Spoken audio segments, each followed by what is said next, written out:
भीड़ बहुत थी, पर सोच बहुत कम निकली। नारे ऊंचे थे, पर समझ कहीं गुम निकली। बाबा साहब ने समाज पर भरोसा किया था। नेताओं को देखा तो आंखें कुछ नम निकली।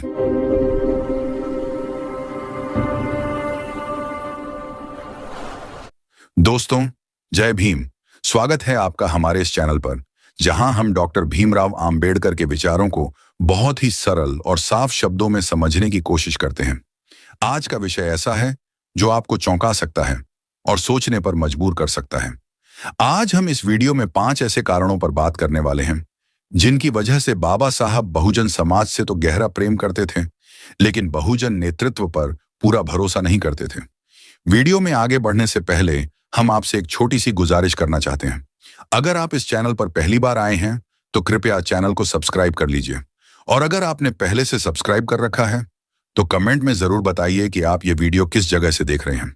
दोस्तों, चैनल को सब्सक्राइब करना सिर्फ एक बटन दबाना नहीं है, ये उस लड़ाई में हमारा साथ देना है जो बहुजन अस्तित्व और बहुजन इतिहास को बचाने की लड़ाई है। आज हालात ऐसे हैं कि कुछ लोग लगातार बहुजन समाज के अस्तित्व को मिटाने में लगे हुए हैं। बहुजन के संघर्ष, बहुजन के नायकों और बहुजन के इतिहास को जानबूझकर खत्म करने की कोशिश की जा रही है। ऐसे समय में यह चैनल सिर्फ एक यूट्यूब चैनल नहीं है, यह एक आवाज है, एक जिम्मेदारी है। इसलिए अगर आपने अभी तक सब्सक्राइब नहीं किया है तो अभी कर लीजिए, और अगर कर लिया है तो चलिए अब हम आपको इस वीडियो के पूरे सफर पर लेकर चलते हैं। हाँ दोस्तों, आपने बिल्कुल सही सुना। बाबा साहब, जो बहुजन समाज के सबसे बड़े हितैषी थे, जिन्होंने संविधान लिखा, आरक्षण की नींव रखी, जाति व्यवस्था के खिलाफ जिंदगी भर लड़ाई लड़ी, वे बहुजन नेताओं पर आंख बंद करके भरोसा क्यों नहीं करते थे?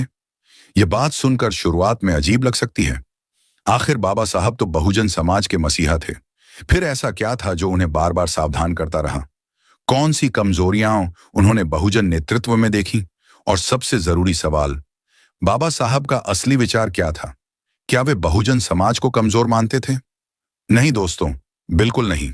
आइए इस वीडियो में हम एक एक करके उन 5 कारणों को समझते हैं, इतिहास के उदाहरणों से, बाबा साहब के विचारों के आधार पर, और यह भी जानेंगे कि ये बातें आज भी हमारे लिए कितनी जरूरी हैं। अगर आप भी यह सोचते हैं कि नेताओं पर भरोसा कैसे किया जाए, तो यह वीडियो आपके लिए ही है। अंत तक देखिए, क्योंकि आखिर में एक बहुत बड़ा सच सामने आएगा। तो चलिए पहले कारण से शुरू करते हैं। पहला कारण, मौके पर रंग बदलने वाला नेतृत्व। दोस्तों, पहला कारण है मौके पर रंग बदलने वाला नेतृत्व। बाबा साहब ने अपनी आंखों से देखा था कि कई बहुजन नेता संघर्ष के समय जनता के साथ कंधे से कंधा मिलाकर चलते हैं। वे भाषण देते हैं, जुलूस निकालते हैं, नारे लगाते हैं, लेकिन जैसे ही सत्ता का मौका आता है, मंत्री पद, टिकट या थोड़ी सी कुर्सी का लालच, वही नेता सत्ता के गलियारों में खड़े दिखते हैं। जनता पीछे छूट जाती है और सत्ता आगे आ जाती है। ऐसे लोगों पर बाबा साहब भरोसा कैसे करते? उनका साफ मानना था, जो आज जनता के साथ है, अगर वही कल सत्ता के सामने झुक जाए तो समाज का नुकसान तय है। 1930 और 40 के दशक में जब बाबा साहब पूना पैक्ट और राउंड टेबल कॉन्फ्रेंस में बहुजन हक की लड़ाई लड़ रहे थे, तब कई दलित नेता ब्रिटिश सरकार या कांग्रेस के साथ मिलकर बहुजन हितों से समझौता करने लगे। बाबा साहब ने लिखा, कई नेता मौके के हिसाब से अपनी दिशा बदल लेते हैं। ऐसे लोग समाज को मजबूत नहीं बना सकते। आज भी हम यही देखते हैं। चुनाव जीतते ही कई बहुजन नेता आरक्षण, अत्याचार और बराबरी के मुद्दों पर चुप हो जाते हैं। इसीलिए बाबा साहब कहते थे, ऐसे नेतृत्व पर भरोसा मत करो, समाज को मजबूत बनाओ, नेता अपने आप सही बनेंगे। दूसरा कारण, पढ़ाई और समझ की कमी। दूसरा कारण है पढ़ाई और समझ की कमी। बाबा साहब शिक्षा को सबसे बड़ा हथियार मानते थे। वे खुद दुनिया की बड़ी यूनिवर्सिटियों 10 से पढ़े थे, लेकिन उनके लिए शिक्षा सिर्फ डिग्री नहीं थी, शिक्षा शोषण की जड़ समझने का साधन थी। उन्होंने देखा कि कई बहुजन नेता न संविधान पढ़ते हैं, न इतिहास समझते हैं, न यह जानते हैं कि असली समस्या कहां है। ऐसे में बाबा साहब सोचते थे, जो खुद नहीं समझता वह समाज को सही रास्ता कैसे दिखाएगा। संविधान सभा में भी उन्होंने देखा कि कुछ प्रतिनिधि सिर्फ नारे जानते थे, लेकिन समानता और अधिकारों की गहरी समझ नहीं रखते थे। बाबा साहब का साफ संदेश था, बिना पढ़े नेतृत्व खतरनाक होता है। आज भी हम देखते हैं कई नेता मंच पर बोलते हैं, लेकिन अदालत में संविधान का एक अनुच्छेद तक नहीं रख पाते। इसीलिए बाबा साहब कहते थे, पहले पढ़ो, फिर समझो, फिर लड़ो। तीसरा कारण, जाति को खत्म करने के बजाय उसका इस्तेमाल। तीसरा कारण बहुत दर्दनाक है। बाबा साहब जाति व्यवस्था को जड़ से खत्म करना चाहते थे, लेकिन उन्होंने देखा कि कुछ बहुजन नेता जाति को तोड़ने के बजाय उसी जाति के नाम पर राजनीति करने लगे। एक जाति को दूसरी जाति से लड़वाना, वोट बैंक के लिए समाज को बांटना, यह सब बाबा साहब की सोच के खिलाफ था। उन्होंने साफ कहा था, जाति समाज को तोड़ती है और जो नेता जाति का इस्तेमाल करता है वह असल में शोषण को मजबूत करता है। आज भी हम यही देख रहे हैं। जाति के नाम पर नेता चमक रहे हैं, लेकिन बहुजन एकता पीछे छूट रही है। चौथा कारण, सत्ता के सामने झुक जाने की आदत। चौथा कारण है सत्ता के सामने झुक जाना। बाबा साहब ने पूरी जिंदगी सत्ता से टकराकर गुजारी, लेकिन उन्होंने देखा कि कई बहुजन नेता थोड़ा सा पांचवां कारण, व्यक्ति पर नहीं व्यवस्था पर भरोसा अब आता है सबसे बड़ा कारण। बाबा साहब जानते थे आज कोई अच्छा नेता है, कल वही बदल सकता है। इसीलिए वे किसी एक व्यक्ति पर पूरा भरोसा नहीं करना चाहते थे, और यहीं सारा सस्पेंस खुलता है।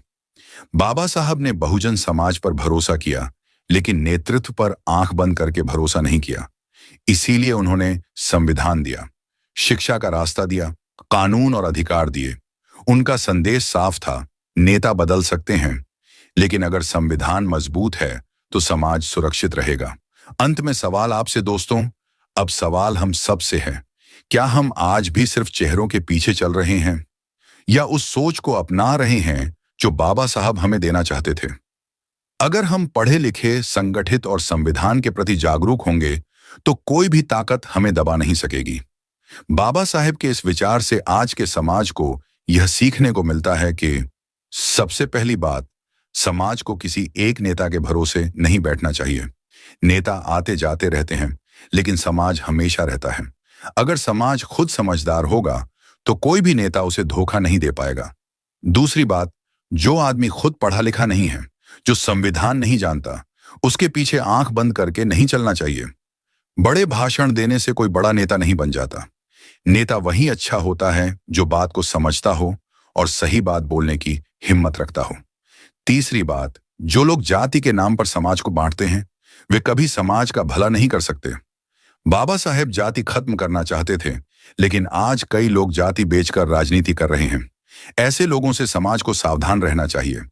चौथी बात, जो नेता सत्ता में जाकर चुप हो जाए, जो गलत होते हुए भी सवाल ना उठाए, वह नेता नहीं होता। समाज की जिम्मेदारी है कि ऐसे नेताओं से सवाल पूछे और जवाब मांगे। पांचवी और सबसे जरूरी बात, बाबा साहेब ने हमें किसी आदमी के भरोसे नहीं छोड़ा। उन्होंने संविधान दिया, शिक्षा का रास्ता दिखाया और कानून का सहारा दिया।